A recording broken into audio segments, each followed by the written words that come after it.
We are excited to welcome Coach Addazio here tonight, but more importantly, we're really excited to welcome him here to the BC community.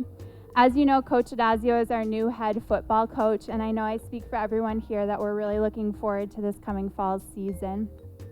Coach Addazio came here from Temple University, where he coached for the last 2 years, and before that, he was a member of 2 Florida coaching staffs that won BCS national championships.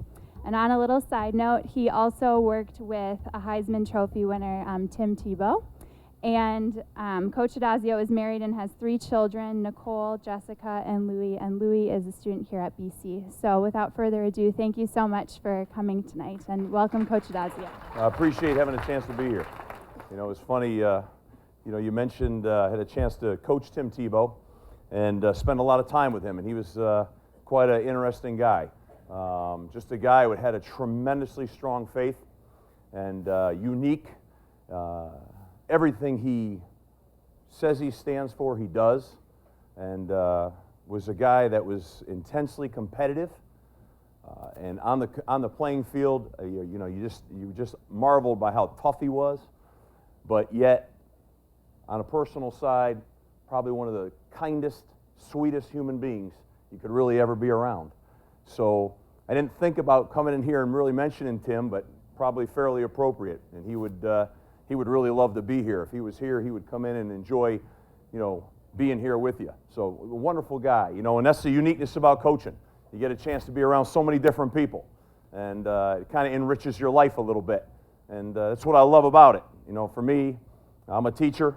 I saw someone from Farmington, I guess. Wow, that's impressive. I know, that's great. So my dad was a teacher. He's a professor, and I grew up in that home. I have a great appreciation for that. And I went to college. I wanted to be a teacher, and sometimes I scratch my head a little bit. I'm a phys ed teacher, went to Central Connecticut, and kind of sometimes like here I am, and it's been a kind of an interesting journey. And I'll talk to you just a little bit about that today. I have a couple notes here. BC is a special place. I don't really need to tell you that. It's unique because it's a place where you can explore and enjoy your faith. It's a place where community is important. It's a place where family is important. And as I traveled through this business, and I wanted to, obviously be a head football coach, I always wanted to be a head football coach at a place. I had been a lot of different spots along the way. But I wanted to get to a place where family was embraced, where faith was embraced, where a sense of community was embraced. And since I've been here, it's been exactly what I thought it would be at Boston College. And that's been really cool for me, because it's not like that everywhere. And some of you have probably been here. This has been your one reference point. But this is a unique place, and a place that, you can cherish and you can hang on to for a lifetime. And it's not I've been at places where it's been a passing through to get to someplace else. I really believe that BC is a destination, and that's important. So, obviously, you guys made a great choice in coming here. Also here, it's about service. And just talking to some of the girls, talking about what their plans were after they graduated and going on and different service things. I think that's really important. How many times in your life can you really have that opportunity to go out there and be involved with service to whatever? I think that's an awesome thing. This place is different. Some of the people I've met here. I don't know how many of you guys are aware, like on Wednesdays, we have a church service in Conti, and Father Tony, you guys know Father Tony. He spoke at this very event. I don't know when it was. But Father Tony says Mass, and we go in there. There's some athletes, some bunch of coaches. My wife comes with me. It's the best 20 minutes of my week. You sit down, and Father Tony will just share you a little nugget. And it's just a nugget in the hectic pace, whether we're involved in spring ball, whatever it is, whatever my hectic pace is, okay? And you sit there, and he'll talk about, on the way to work, try to have 3 simple acts of kindness. And for me, I'm kind of wired. So, sometimes I'm driving into work myself, and I'm aggravated about everything. And so I heard, Father Tony, and I said, I got to try that. Just so that maybe when I get to work, I'm not so wound up. And I'm going to just try 3 simple acts of kindness. Maybe like, go ahead, just cut right out in front of me, That's way against me now, okay? Maybe even stop at a yellow light instead of right through it. So I try to lock on to what he talks about. And I would encourage you, if you ever have a chance, you should go. And it's a special thing. Where does that happen? It happens at BC. You get a chance to be around a guy like Father Jack. You guys know Father Jack, right? I mean, Father Jack Butler, he's incredible. I met Father Jack in the interview process here, and I just really, he's a friend. And I actually listened to his talk when he spoke here, and I was like, this guy's unbelievable. I mean, he is the guy that, to me, he really exemplifies BC. You guys, for me, he's involved in so many deals that support our football program, not in a football way, but in our kids, helping them, and just dealing with kids that our guys that have issues, and whatever he can do to make it better for them. He's just like a genuinely great person and an intelligent guy, and you enjoy and you visit with him, and I feel like he comes up and sees me, and I'll sit down with him, and when he walks out, I feel like, wow, I mean, I'm kind of realigned again. And he's a terrific guy. And I know a lot of you guys know him. But it makes the people make this place unique. Brad Bates, I don't know how many of you have met Brad Bates, our new athletic director. What a guy he is. Few people know that, like, if some of our players, Bobby Swigert, had a knee infection when I first got here. Brad Bates was up in the hospital every night seeing Bobby. Another guy had gotten his tonsils out. Brad Bates was in there. Because he's not just the athletic director here, he cares about all the students here and the student athletes here. It's pretty unique. It's not like that everywhere. For myself and my family, we've had to move around a little bit. That's kind of the nature of the business I'm in. Of course, I hope that stops now. My wife told me, she goes, you move again, you're moving without me. So I said, all right, we got to find a way to win a few games and stay allowed. But we've moved, and when you move around, I've got 3 kids, and we're a real close-knit family. And our Catholic faith has been a constant in our life. And wherever you go, whether it's Gainesville, Florida, or South Bend, Indiana, or Syracuse, New York, and Bloomington, Indiana, places like I said to myself, I'd never be. But wherever you go, you find that sense of community in the Catholic Church. And that's been real strong for our family, for my wife, my kids, and for myself. And I would tell you that that's one of those great things about having your Catholic faith, that it will be there for you. And it will wherever you go, wherever it takes you. You can find a sense of community, and that's important. One of the things that kind of drives me a little crazy is I'm kind of one of those guys, like, I believe in sticking together. And so sometimes, because I feel so strong about that sense of community in the Catholic Church, and like I got friends and different people, and always amazes me how people pick and choose when their faith is strong and their faith in the Catholic Church. And I always equated, I'm like, in a family or in a marriage, everybody's not always perfect. But when it's not so perfect, you don't say, like, today I'll be married, but next week I don't know. Or when you're kids, you love your kids, but sometimes kids are kids and they make mistakes. You don't not love your kids anymore. But sometimes it amazes me with people I've been around in my life. It's like, this went wrong with the Catholic Church. I got to go find something else over here. As opposed to that ability to say, I believe and I'm with you in the good times and the bad times. And my faith is strong and my beliefs are strong. Nothing's ever perfect, But you don't have to run off and find something else just because this little piece here you might not see in the same light. It doesn't mean you have to run away and find another faith. Because really, it's no different than your family, and it's no different than your marriage.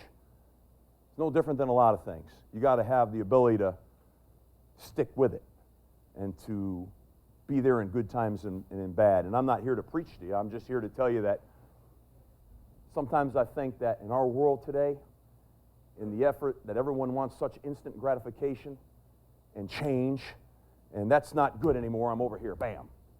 And I don't know how productive that is, because I think that starts to spill in other parts of your life. Faith has been a journey for me. I wrote a couple of notes here. I've grown from every life experience, just like you. When I was your age, roughly, I lost my dad. My dad died. The most important thing in my life. One of them, obviously my mom and my dad, right? My parents. And that rocked my world. I just never really thought that could happen. Boom. It happened so fast, I didn't know what hit me. One night I'm out with my brother, and the next thing I know, someone's trying to tell me, essentially, my father had a massive heart attack and died. I couldn't take all that in. The birth of my kids. For those of you in here that have children, you understand that's an unbelievable thing. Your faith grows. It's like you sit there and you say, this is incredible. It's a miracle. It really is. And you don't know me. I'm not real, overly but I'm just telling you, that's pretty incredible. My mom died at the age when I was 36. We're moving my family. I worry unbelievably about my kids. I didn't grow up moving around. I moved. My daughters both were in 2 different high schools. That's not anything I ever thought I would be involved with. But it happened. And we're fine. But your faith grows in those experiences. In 2008, I was down in Miami at Players Stadium. We were playing for the national championship against Oklahoma. So at halftime, my knee's killing me. And I had my knee replaced in 2006. And I'm like, wow, this is unbelievable. What is going on here? I don't know if I twisted it or what happened. And it just kept getting worse and worse, and I felt awful. And that night when we won the national title and the place is going ballistic, and we're back at the hotel, and I'm just sitting in a chair, and my friends are like, what's the matter with you? I'm sweating, and I got infection in my knee. And the next day, I was taking a flight up here to maybe be the next head coach here in 2008. And I sat in that hospital bed, and my oldest daughter was right next to me. And I'll never forget this, I'm in the hospital bed. I waited my whole life for this opportunity. And the guy says, you're not going anywhere. I said, no, I got a flight at 6. I'm out. He said, you're not going anywhere. He said, you're going to go right in the emergency room. You're going to have emergency surgery. I said, no, just give me a couple of, antibiotics. I'm good, And when I really realized that I wasn't good, and you sit there and you confront that and you say to yourself, wow, really? This happened now? Are you kidding me? And you just got to sit there and say to yourself, you know what? It just gave me a great resolve that, it wasn't meant to be. But here I am. And I never lost my faith. I might have a couple times along the way questioned it, but I didn't lose it. So it's a journey. And then, of course, I was telling Karen. So last week, we're in a staff meeting, and Ryan Day, our offensive coordinator, says, Coach, I don't know what the heck's going on here. There's a bombing. And I'm like, what? And we're all around. I'm like, it's hard to take that in, He's like, this is unbelievable. He goes, Coach, there's a bombing. And I'm like, listening, but I'm not really.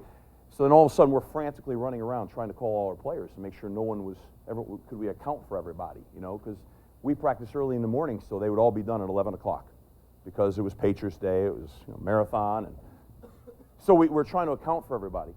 And I was thinking about it's unbelievable because 9/11, I was at Notre Dame, and we were in a staff meeting when the planes hit the towers. And it was kind of eerie to me. But for you guys, I don't know how many of you remember 9/11, but that was just this paralyzing deal. And then all of a sudden, you find yourself once again, just kind of paralyzed by the events that are going on. And I think that your faith grows from every life experience. What I told our team was take nothing for granted, be grateful for your life, appreciate the little things, because you know how we all get tied up in our day-to-day world, right? And you sit there and you say, here you have an opportunity to be a football player at Boston College. You're worried about an exam, but you're on a scholarship. You're at one of the elite universities in America. Don't take that for granted. Appreciate the little things. Appreciate what you have. That's what strikes me when these things hit all the time. It's like it makes you really take an inventory. And I think that's important to do. And to really think about those that were so affected by the tragedy. Because we all have a tendency to go about our life, right? You know, life's for the living and you just keep rolling. But sometimes you got to sit back and say, and I told our team, I said, there's a dad who lost his 8-year-old son. And there's a dad whose young daughter lost part of her lower leg and whose wife is in serious condition in the hospital. Crazy. Crazy. Be aware of the struggles of the people around us. I want to just talk to you a little bit about conviction. I take this with me here because I want to read this to you. Conviction. I really believe that you have to have conviction. I don't care what it is that you want to do in your life, here, outside of here, you have to have conviction. You have to have beliefs that are strong. It might be your Catholic beliefs that are strong. It might be your beliefs in whatever, in some scientific equation. Doesn't really matter. But in football, like in your everyday life, you need to have conviction. And this is what we say as coaches. Every coach must have a conviction about a belief. What do you stand for? I challenge our staff all the time about that. Like, what do you believe in? Like, what are you about? Do you have any conviction? You ever see that with some people? They go out to a restaurant, what are you going to have? You know, it drives me insane. I'm like, come on, just tell me what you want to have. We're going to have all day long? As a coach, you must have beliefs that are believable and believed. Then and only then will you truly be unbelievable. Did you guys hear what I said? As a coach, you must have beliefs that are believable and believed. Then and only then will you truly be unbelievable. That's what conviction is. And great players, this is something I used to talk about Tim. Great players believe, great teams believe, because great coaches are believed. Belief, conviction. I think it all ties in. Talk about football, we talk about whatever we want to talk about. What I see from our current players, high character, great work ethic, close-knit, kind of a cool deal. We talk all the time right now about squeezing selfishness out. I don't think we have a ton of it. I mean, we got some. Everybody's got some. But it's not overwhelming. But we got to squeeze selfishness out. We got to become a team, a family. That's really important. And that can be an edge. Because out there in football today, there's a lot of great players, but there's not a lot of great teams. It's hard to be a great team. In football, we have 85 scholarship players and 20-some-odd walk-ons. It's over 100 people. It's hard to get over 100 people locked armed, squeeze out selfishness, and be accountable to the guy to the right and the guy to the left. It's hard to get that done. That's why there's not a lot of great teams.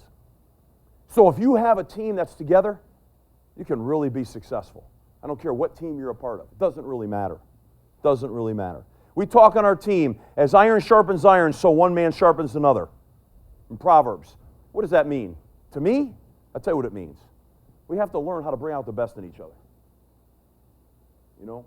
I feel like I married this great woman because my wife brings the best out in me.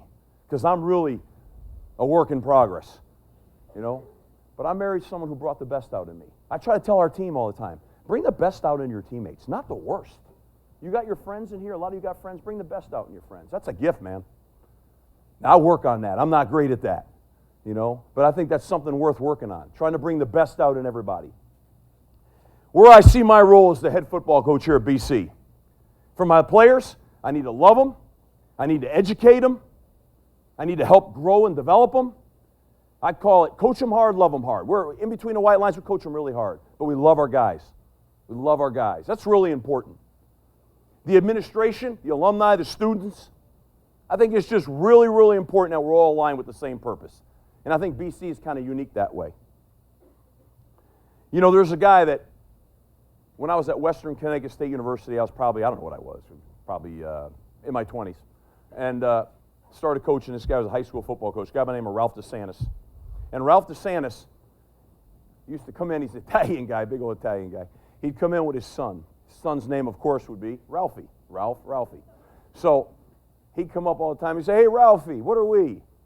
And his son would say, family. And what do families do, Ralphie? They stick together. And I always used to hear that as a young coach, and I say, now, forget the coaching part of it, really. I always knew that I wanted that family was like that, that team that was like that, and that family that was like that. What are we family? What if families do? They stick together. That's, this guy, Ralph DeSantis, 6 months later died of stomach cancer.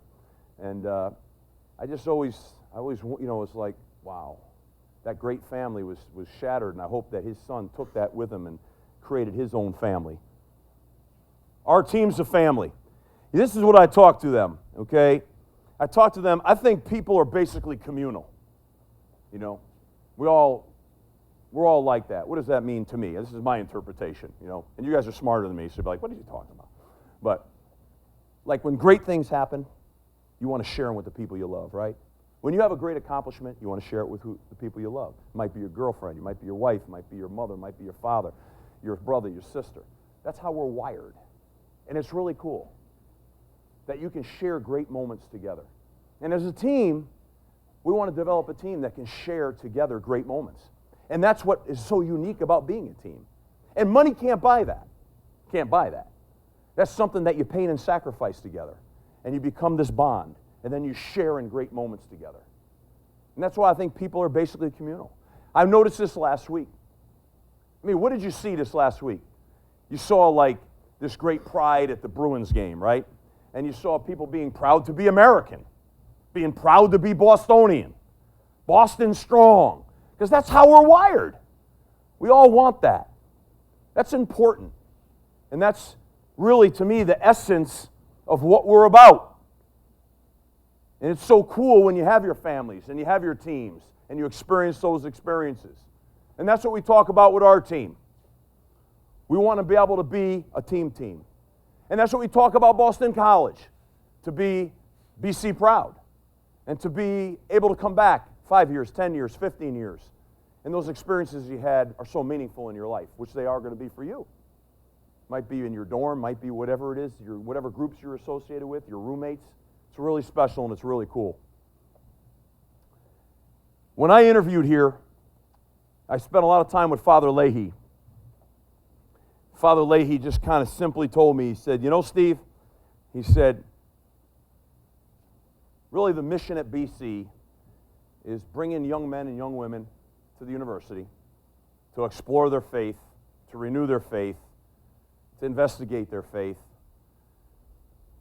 to get educated, to grow intellectually, spiritually, and to go out and serve the world. I'm like, wow. I mean, he's such a father. I walked away, wow, with him. I just walked out of there, I said, wow. I mean, Father is so, really brilliant. But he just had a simple message that he wanted me to really understand, to get BC. Just to get BC, And I've always kept that in my head. And I talk about that in recruiting a little bit, Because I think that as we go out and recruit, we have to bring student athletes in here that get BC. And that's what it is. And it's special and it's different. And it's kind of cool. Our football program. 3 sayings they have in our program. This is mine. Good things happen to good people that work hard. That's what I believe in. Good things happen to good people that work hard. There's no luck here now. Good things happen to good people that work hard. It's real simple philosophy, not real hard. Faithfulness and loyalty will always be rewarded. Simple phrases that occur about every day are going to come out of my mouth. Faithfulness and loyalty will always be rewarded. I believe that with every ounce of fiber in my body. And I want to share that with you. That's not like I made it up. But faithfulness and loyalty. In this world today, man, faithfulness and loyalty, it goes a long way, right? When I was at Florida and Coach Meyer got sick, and I took that program over for him, and I wanted to have some chance to give him something back for what he gave to my family and myself. Faithfulness and loyalty. And I feel that was one small piece of, it came back to me. And I have a chance now to be a head football coach. Have faith in faith. Have faith in faith. Faith makes us sure of what we hope for and gives us proof of what we can't see. Sometimes, man, you just got to have faith in faith. Just have to. And lastly, I want to talk about what if. What if? What if? What if something terrible happens? Adversity strikes. What if? You got to prepare for the what if. How do you prepare for what if? You got to be spiritually fit, emotionally fit, and physically fit. I really believe that we have to do that. We have to be spiritually fit, emotionally fit, and physically fit to prepare for the what ifs that are coming down. Some of you guys are getting ready to move out of here as seniors and get on with your lives. To me, you got to be prepared for the what if. How do you prepare for the what if? You got to be fit in all categories. Lastly, I share with you the poem. This is the poem that someone shared with me, and I reference it a lot, okay? I've referenced it here before at BC because I just think that perseverance is what it's all about, right? You just got to have the ability to persevere. It's called Triumph and Struggle. They said you'll never make it, and they thought that they were right, but I kept on plodding onward because I hoped I might. And they shook their heads in wonder that I lacked the sense to quit, but I held my chin up higher and I didn't mind a bit. They said you'll never make it as the problems multiplied, but I had to make an effort and to know at least I tried. So I dug my heels in deeper, though at times my spirits lagged, and I shouldered what was the lightest, and the rest I sort of dragged. And I found to my amazement at the end of the long day that what they said I could not do, I managed anyway. It only took 3 little words, yes, I believe, to rid myself of doubt, and all they said I'd never do, I'll do without a doubt. And I would just challenge you as young people here right now. Have faith in faith. Believe in who you are and what you're all about. Persevere. Enjoy the great moments of your life with the people that you care about and that you love. And never take anything for granted. And really enjoy that grace that we all have. I really appreciate spending a few minutes with you. I hope I didn't, babble on too long, but I really was looking forward to visiting with you. I don't want to just feel like I'm up over there in Yawkey. Our practices are open. You should come by. You can come by up to Yawkey and say hello. I'm a part of this university. That's why I came here. I'm not think I'm nothing. I mean, I'm nobody special now. I'm just a phys ed major from Central Connecticut. Had badminton class. Kind of doing what I love. Kind of really grateful to be in the spot I'm in. Don't really feel like, I'm Joe, head football coach. And that's what's cool about BC. So really be a part of the football program. And that's why I wanted to come speak to you, because it was important to me to be able to do that.